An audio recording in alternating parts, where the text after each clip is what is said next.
So next, I am very blessed and honored to introduce Shaykh Suhail Mulla, another social worker. Who runs the world? We do. But not really. Shaykh Mulla is the director of the Los Angeles branch of the Khalil Center. The Khalil Center is a community spiritual and psychological wellness center. Shaykh Suhail currently serves as resident scholar at Islamic Society of the West Valley in Canoga Park, California. He also serves as the IOK Muslim chaplain at California State University, Northridge, CSUN. In addition, Shaykh Suhail serves as religious advisor at Ummah Community Clinic and is the co-founder of the Muslim Marriage Rejuvenation Retreat. Shaykh Suhail earned his bachelor's degree in African American Studies from CSUN, his master's in social welfare from UCLA, and another bachelor's degree in Sharia law, which is Islamic law, from one of the world's most prestigious Islamic seminaries, Al-Azhar University in Cairo, Egypt. Shaykh, take it away.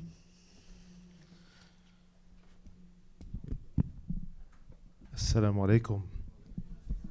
Greetings of peace. It's a blessing to be here with you all, and it's humbling to be here with incredible people, people who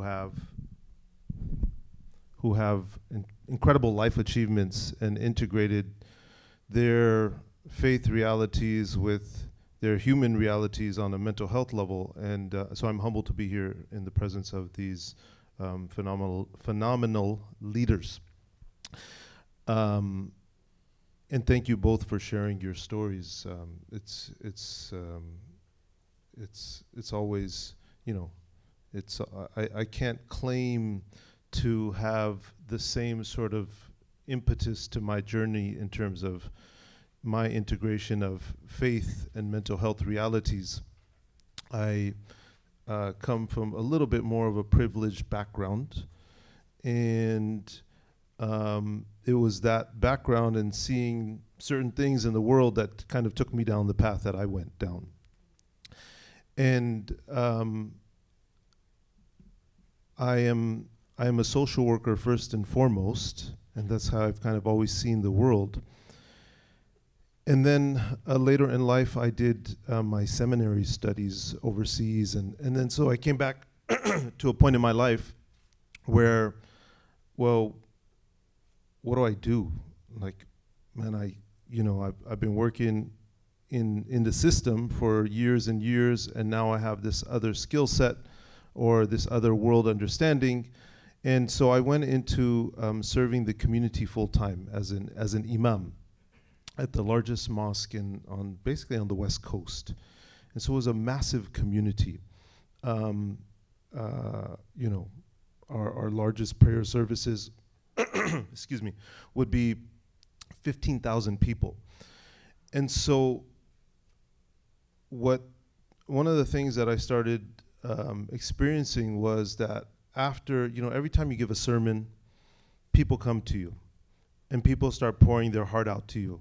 And people start, because you say one thing in your sermon that resonated with them, and that happens all the time. People I see years later, I don't have a clue as to who they are, but they said, you said this thing, and it changed my life or affected my life. That's no credit to me. It's just, it was the space that they were in at that moment, and I happened to coincide with them at that moment in time, and God divinely synchronized everything to take place as such, right? And so I had all of these experiences where I started meeting people, and after delivering a sermon and so forth, and then recognizing, man, people have deep needs, like personal needs. They have things that they're trying to reconcile inside of themselves, spiritual, emotional, psychological, physical, mind, body, soul reconciliation that people are dealing with, struggling with. They're good in this space, but there's challenges in this other space. And so I started paying attention to that, and recognized that, it's not only about the general preach that has its value, and that that can be uplifting, inspiring, give people enough charge to, maybe make it to the next week or whatever it is. But some people need a lot more. And so I started realizing that Muslims, which is, the community that I affiliate with and serve in and spend most of my time in, the help that they need can only fully be given to them by other Muslims. And so I'll give you an example. Yesterday there was a young lady who reached out to me. She works in the mental health space, a young Muslim woman. She wears a hijab, she covers her hair. And she had been basically like spiritually abused by somebody. And she says, I have my therapist and I've been seeing them for some time and they're good. And she said, God bless him. It's an older Jewish man. But then, when I went through this latest bout of something, he told me like I should just go on like a mindfulness retreat, and both me and her like simultaneously started laughing. No disrespect, right? No disrespect to what that means for some people. But she's like, I need to go to Mecca. I need to go to the house of God to unload my heart, to cry, to have that experience. And that man, he didn't understand that, right? Because he doesn't come from that background. How would he?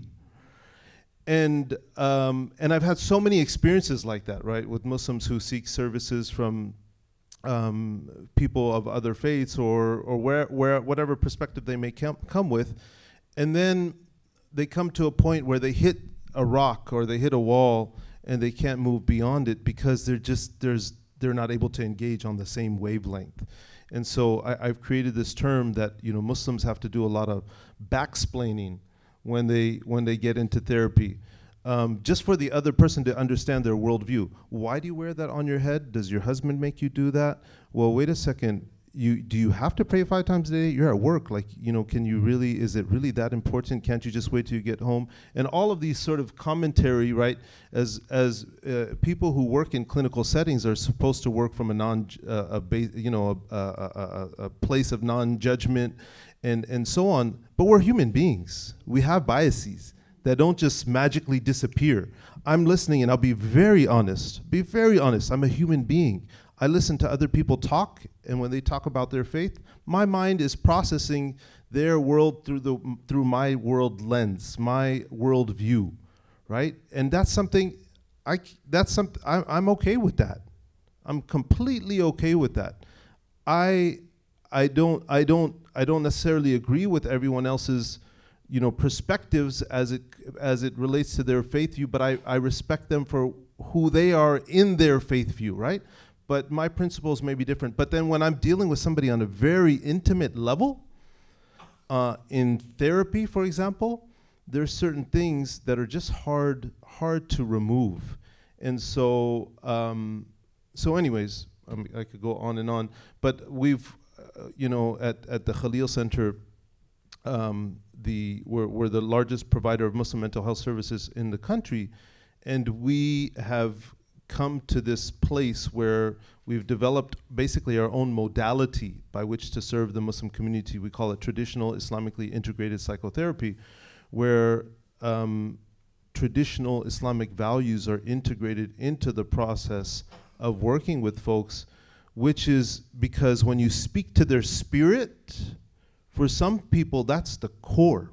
And if you miss that, you're never going to get them to a place of healing. So I look forward to the rest of the dialogue. Thank you so much. And you actually, I am just because I want to move us along to the, get us to the moderated discussion panel, but you do bring up, I think, 2 really key points. One is how do we, as communities, how do folks who are working sort of in the mental health field, I guess from a practice perspective, how are we developing spiritual assessments? Like, what does that mean to assess spirituality? But then I think also the importance of finding providers that look like you. I will say that I, on my own, prefer Black women who are social workers, who also have a Christian their own Christian faith, because when I bring that to the table, when I bring those to sessions, I have had providers who are amazing, but that does a lot when you can't open yourself up, that aspect of yourself, and talk about how that's part of your healing. And so I just want to say thank you so much for the work that you're doing for your communities and the support, and really feeling seen, helping them feel seen, because I think we all know, those of us who struggled with mental and behavioral health challenges, identity and being seen as whole human is a large part of the pathology, right? And so I just want to thank you for the blessing that you are giving, but also the obedient vessel that you are being for Allah, in which you are allowing that spirit to flow through you to meet people. That takes a lot of the own work. And so thank you for the work that you've done to be able to carry out the work that Allah has given you. Thank you so much, Sheikh.